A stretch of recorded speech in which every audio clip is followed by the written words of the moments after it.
সকালবেলা আজকে ব্রেকফাস্টে বানিয়ে ফেলেছি চাউমিন। ঠান্ডা ঠান্ডা ওয়েদার, মেঘলা ওয়েদার, তো ভাবলাম একটু ভালো মন্দ খাওয়া যাক বৃষ্টির ওয়েদারে। তো আজকে হচ্ছে সেজন্য চাউমিন বানিয়েছি। আর মিঠিও পড়তে যাবে, তো একটু চাউমিন ওকে দিয়ে দিই, দিয়ে ও খেয়ে পড়তে চলে যাবে। মিঠিকে দিয়ে দিয়েছি চাউমিন। সকাল সকাল কেমন হয়েছে রে? ভালো হয়েছে? সস দেবো একটু? ঠিক আছে। চাউমিন খেয়ে ও যাবে পড়তে, ওর পড়া আছে আজকে 8:30 থেকে, এখন সকাল 8টা বাজে। তো চাউমিনটা খেয়ে নিই, খেয়ে দিয়ে পড়তে চলে যাবে। রাকেশকেও দিয়ে দিয়েছি সকালের ব্রেকফাস্ট, ও খেয়ে মিঠিকে টিউশনে দেবে। কেমন হয়েছে গো? মিঠিকে টিউশনে দেবে, দিয়ে তারপর ও চলে যাবে দোকানে। ও খেয়ে নিক, তারপর আমি খাবো। এখন তো সবে 8:15 বাজে।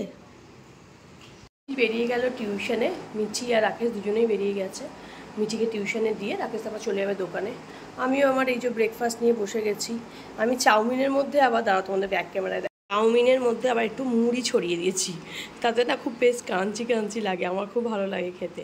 তো সেই জন্য অল্প করে মুড়ি চাউমিনের মধ্যে ছড়িয়ে আমি নিয়ে নিয়েছি। তো চলো এটা ব্রেকফাস্ট করে নিই, করে আবার রান্নাবান্না বসাতে হবে।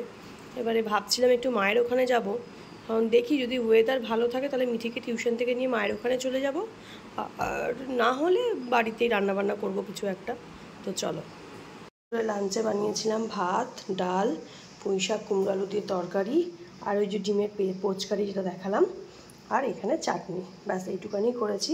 বৃষ্টি বাদলার দিনে বিশেষ কিছু রান্না করতে ইচ্ছাও করছে না। তো চলো দুপুরের লাঞ্চটা আমরা এবার সেরে নিই। এসছি ছাদে, চিন্তা হচ্ছে খুব এই গাছগুলোকে নিয়ে। দেখতেই পাচ্ছ আমার ছাদে পুরো গাছে ভর্তি, অনেক গাছ আছে ছাদে। সবাইকে মোটামুটি রেলিং থেকে নামিয়ে দিয়েছি, উপরে রেলিংয়ে কিছুই রাখিনি, সব নিচে নামানো হয়ে গেছে। কিন্তু তাহলেও এই যা ঝড়ের গল্প শুনছি, ঝড় কতটুকু কি আসবে এখানে জানি না, কিন্তু তাও গাছগুলোকে সব নামানো হয়ে গেছে, নামিয়ে দিয়েছি। দেখো আমার সব নিচে সব গাছকে নামানো হয়ে গেছে, গাছরা সব নিচে আছে, অনেক গাছ আছে, পুরো ছাদ ভর্তি গাছ। এবার এই গাছগুলোকে কালকে যেন এরমভাবেই দেখতে পাই, এটাই ভাবছি।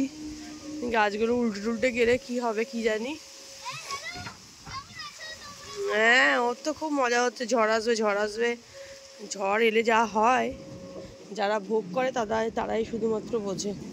আমরা তো সাময়িক আনন্দ পাই হয়তো, কিন্তু যাদের ওপর দিয়ে যায় তারাই বোঝে একমাত্র। সব গাছকে আমি নিচে নামিয়ে নিয়েছি, আমাদের সমস্ত নিচে রাখা আছে। এবার দেখা যাক।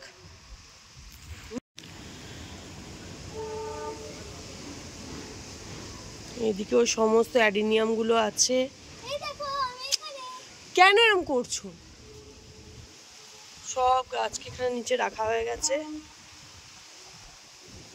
এগুলো এই ছাদের কার্নিসে রাখা থাকে, কিন্তু ছাদের কার্নিস পুরো খালি করে দিয়েছি, যাতে কোনো গাছ ওপর থেকে নিচে না পড়ে যায় বা কিছু হয়।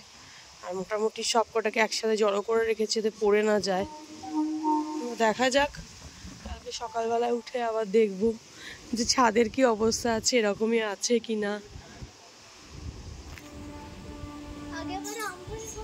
আমফানের সময় পুরো ওলট পালট হয়ে গেছিল, সমস্ত গাছ এপাশ ওপাশ, মানে ছাদ পুরো একদম তছনছ হয়ে গেছিল।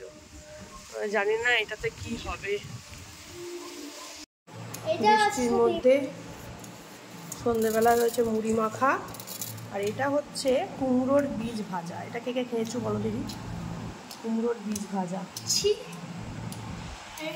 আমিও আগে খুব একটা খাইনি, তবে এখানে আসার পর খেয়েছি। আর এই যে মুড়ি মেখেছি সন্ধ্যেবেলা।